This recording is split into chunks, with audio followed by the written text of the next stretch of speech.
čo vyrastol zo zeme. Mám rád, keď cítim, že životná sila ešte v tej veci drieme. Nepijem alkohol a nefajčím cigarety, preto nemám doma puch. A tiež neberiem drogy, iba čerstvý vzduch.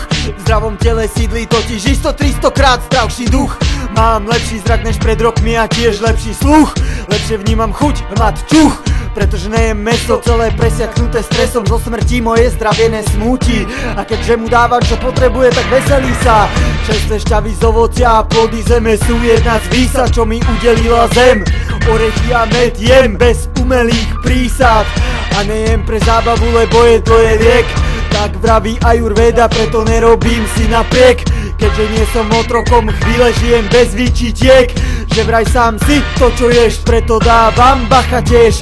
Na to, čo dám do seba, treba rozmýšľať, než sa stane niečo. Kedy neskoro je pýtať sa prečo, lebo môžeš mať aj všetky love sveta, ale zdravie si nekúpiš, je pravdivá veta. Odšťavujem ovocie a je mi fajn, o tom, čo je to mať chrípku, nemám ani šajn. Dreňa čistá voda sú darcami života.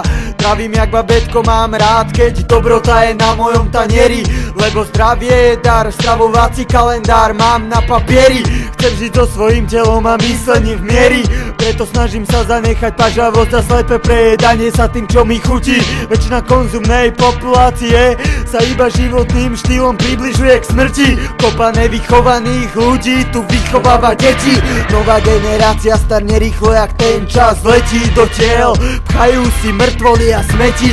Mám radšej jedlo, čo dodáva silu, než niečo, čo je dobré iba chvíľu a dlhodobo škodí. Už nejsom človek, čo sa žumpou brodí. V čase týchto mesiacov, dní a hodín sa nový koncept myslenia rodí. Zdravie isto sa hodí, zdravie isto sa hodí.